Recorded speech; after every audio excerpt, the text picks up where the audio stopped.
ఒక అమ్మ తన పిల్లాడిని తన చివరి శ్వాస వరకు వదలలేదు. ఇండియాలో ఇవాళ జరిగిన ఈ ఘటన హృదయ విదారకంగా ఉంది. మధ్యప్రదేశ్లో జబల్పూర్ దగ్గర బర్గీ డ్యాంలో ఒక టూరిస్ట్ బోట్ ప్రయాణం మధ్యలో ప్రమాదం జరిగింది. బోట్లో అరౌండ్ 30 మంది ఉన్నారు. సడన్గా వెదర్ మారింది. గాలి బలంగా వేసి అలలు పెరిగాయి. బోట్ బ్యాలెన్స్ తప్పి క్యాప్సైజ్ అయింది. ఈ ఘటనలో 9 మంది ప్రాణాలను కోల్పోయారు. చాలా మందిని రెస్క్యూ చేశారు. ఇంకొంతమందికి ఇంజురీస్ అయ్యాయి. రెస్క్యూ టీమ్స్ ఇమ్మీడియట్గా వచ్చాయి.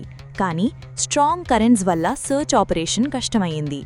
కానీ ఈ సంఘటనలో అందర్నీ కలిచివేసింది ఒక తల్లి ప్రేమ. ఢిల్లీ నుండి వచ్చిన ఒక కుటుంబం సంతోషంగా ఫ్యామిలీతో టైం స్పెండ్ చేద్దామని ఈ ట్రిప్కి వచ్చారు. నాన్న మరియు చిన్న అమ్మాయి బ్రతికారు. కానీ అమ్మ మరియు తన 4 ఇయర్స్ పిల్లవాడు చనిపోయారు. రెస్క్యూ టీం వాళ్ళను చూసినప్పుడు ఆ అమ్మ తన పిల్లని గట్టిగా పట్టుకొని హృదయానికి దగ్గరగా కౌగలించుకొని వదలలేదు. ఆ చిన్న పిల్లవాడు లైఫ్ జాకెట్ వేసుకున్నా కూడా తన అమ్మని వదలలేదు. మంచి జ్ఞాపకాలు కోసం వెళ్లిన ఈ ట్రిప్ ఇలాంటి మరిచిపోలేని బాధని మిగిల్చింది.